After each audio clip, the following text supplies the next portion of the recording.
नाज़रीन कराम अस्सलाम वालेकुम वरहमतुल्लाहि वबरकातुहू। हज़रत यूनुस अलैहिस्सलाम मछली के पेट में।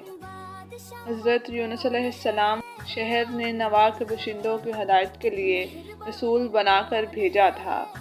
ये मौसल के इलाके का एक बड़ा शहर था। यहाँ के लोग बुत परस्ती करते थे और कुफ्र और शिर्क वगैरह बड़े बड़े गुनाहों में मुब्तला थे। हज़रत यूनुस अलैहिस्सलाम इन लोगों को ईमान लाने और बुत परस्ती छोड़ने का हुक्म देते, मगर इन लोगों ने अपनी सरकशी और तमरद्दुद की वजह से अल्लाह के रसूल को झुठला दिया और ईमान लाने से इनकार कर दिया। हज़रत यूनुस अलैहिस्सलाम ने इन्हें खबर दी कि तुम लोगों पर अनकरीब अज़ाब आने वाला है। सुनकर शहर के लोगों ने आपस में ये मशवरा किया कि हज़रत यूनुस अलैहिस्सलाम ने कभी कोई झूठ बात नहीं कही, इसलिए ये देखो कि अगर वो रात को इस शहर में रहें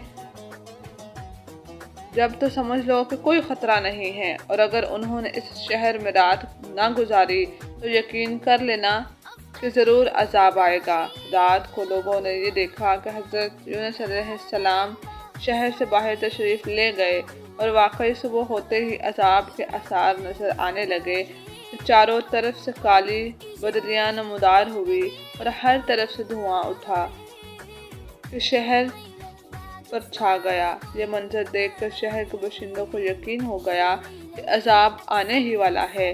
तो लोगों को हज़रत यूनुस अलैहिस्सलाम की तलाश व जुस्तजू हुई, मगर वो दूर दूर तक कहीं नज़र नहीं आए। अब शहर वालों को और ज़्यादा ख़तरा और अंदेशा हो गया।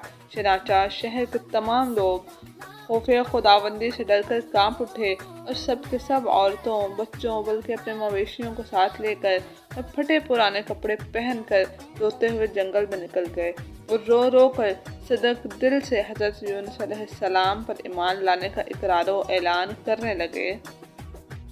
शोहर बीवी से और माएँ बच्चों से अलग होकर सब के सब तौबा इस्तग़फ़ार में मशगूल हो गए और दरबार बारी में गिड़गिड़ा कर गिरयावज़ारी शुरू कर दी।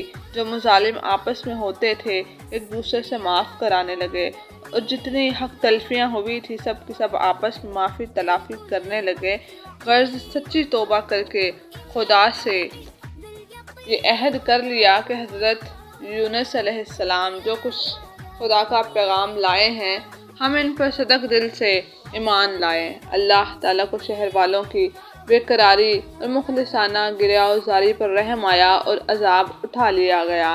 नागहां धुआं और अज़ाब की बदलियाँ रफ़ा हो गई और तमाम लोग फिर शहर में आकर अमन और चैन के साथ रहने लगे। इस वाक़े को जिक्र करते हुए खुदावंद कुद्दुस ने कुरान मजीद में यूँ इरशाद फरमाया कि तू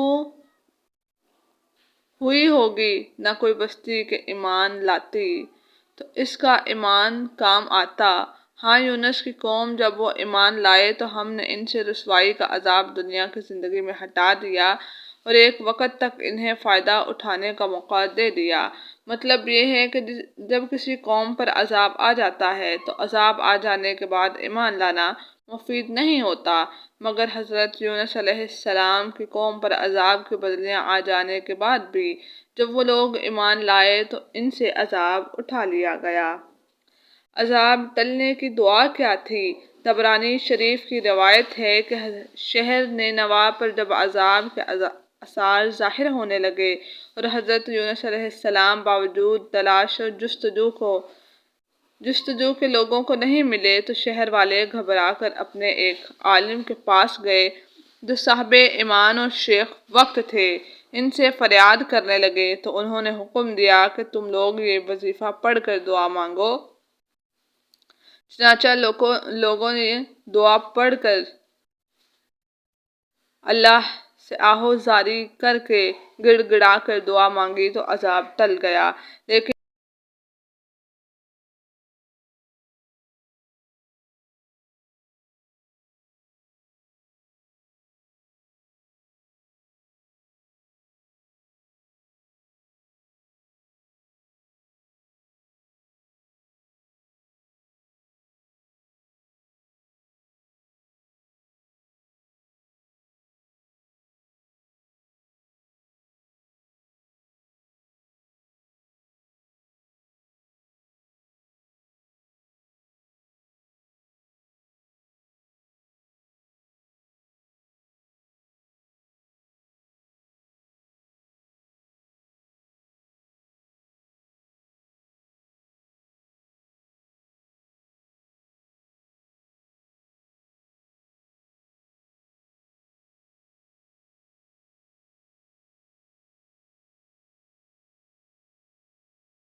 بہرحال عذاب ٹل جانے کے بعد جب حضرت یونس علیہ السلام شہر کے قریب آئے تو آپ نے شہر میں عذاب کا کوئی اثر نہیں دیکھا۔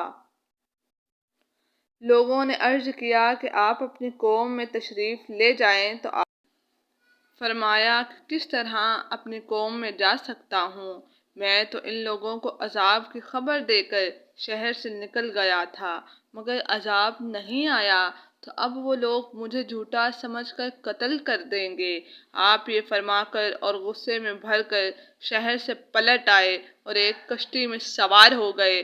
یہ کشتی جب بیچ سمندر میں پہنچی تو کھڑی ہو گئی۔ وہاں کے لوگوں کا یہ عقیدہ تھا کہ وہی کشتی سمندر میں کھڑی ہو جایا کرتی ہے جس کشتی میں کوئی بھاگا ہوا غلام سوار ہو جاتا ہے۔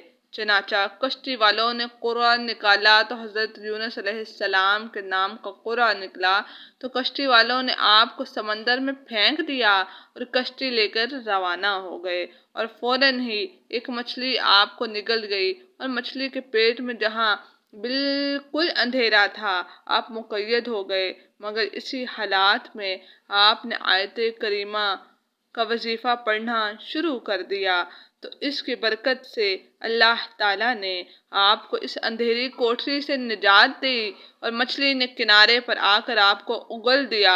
اس وقت آپ بہت ہی نحیف و کمزور ہو چکے تھے۔ خدا کی شان کہ اس جگہ کدو کی ایک بیل اگ گئی اور آپ اس کے سائے میں آرام کرتے رہے۔ پھر جب آپ میں کچھ توانائی آ گئی تو اپنی قوم میں تشریف لائے اور سب لوگ انتہائی محبت و احترام کے ساتھ پیش آ کر آپ پر ایمان لے آئے۔ سبحان اللہ۔ حضرت یونس کی اس دردناک سرگزشت کو قرآن کریم نے ان لفظوں میں بیان فرمایا ہے، اور بے شک یونس پیغمبروں میں سے ہیں، جبکہ وہ بھری کشتی کی طرف نکل گئے تو قرعہ ڈالا تو وہ دریا میں دھکیل دیے گئے، پھر انہیں مچھلی نے نگل لیا اور وہ اپنے آپ کو ملامت کرتے تھے، تو اگر وہ تسبیح کرنے والے نہ ہوتے تو ضرور اس کے پیٹ میں رہتے جس دن تک لوگ اٹھائے جائیں گے۔ پھر ہم نے انہیں میدان میں ڈال دیا اور وہ بیمار تھے، اور ہم نے اس پر کدو کا پیڑ اگایا اور ہم نے ان کو 1,00,000 آدمیوں کی طرف بلکہ کچھ زیادہ کی طرف بھیجا تو وہ ایمان لے آئے۔ سبحان اللہ۔ پھر ہم نینوا والوں کی سرگزشت سے یہ سبق ملتا ہے کہ جب کسی قوم پر کوئی بلا عذاب بن کر نازل ہو تو اس بلا سے نجات پانے کا یہی طریقہ ہے کہ لوگوں کو توبہ استغفار میں مشغول ہو کر دعائیں مانگنی چاہیے۔ تو امید ہے کہ بندوں کی بے قراری اور ان کی گریہ زاری پر ارحم الراحمین رحم فرما کر بلاؤں کے عذاب کو دفع فرما دے گا۔ حضرت یونس علیہ السلام کی دل ہلا دینے والی مصیبت اور مشکلات سے یہ ہدایت ملتی ہے کہ اللہ تعالیٰ نے اپنے خاص بندوں کو کس طرح امتحان میں ڈالتا ہے، لیکن جب بندے امتحان میں پڑھ کر صبر و استقامت کا دامن نہیں چھوڑتے تو عین بلاؤں کے طوفانوں میں بھی خدا کی یاد سے غافل نہیں ہوتے، تو ارحم الراحمین اپنے بندوں کی نجات کا غیب سے ایسا انتظام فرما دیتا ہے کہ کوئی اس کو سوچ بھی نہیں سکتا۔ غور کیجئے کہ حضرت یونس علیہ السلام کو جب کشتی والوں نے سمندر میں پھینک دیا تو ان کی زندگی اور سلامتی کا کون سا ذریعہ باقی رہ گیا تھا، پھر انہیں مچھلی نے نگل لیا تو اب بھلا ان کی حیات کا کون سا سہارا رہ گیا تھا، مگر اسی حالات میں آپ نے جب آیت کریمہ کا وظیفہ پڑھا تو اللہ تعالیٰ نے انہیں مچھلی کے پیٹ میں بھی زندہ سلامت رکھا۔ سبحان اللہ۔ اور پھر مچھلی کے پیٹ سے انہیں ایک میدان میں پہنچا دیا، پھر انہیں تندرستی سلامتی کے ساتھ ان کی قوم اور وطن میں پہنچا دیا، اور ان کی تبلیغ کی بدولت 1,00,000 سے زائد آدمیوں کو ہدایت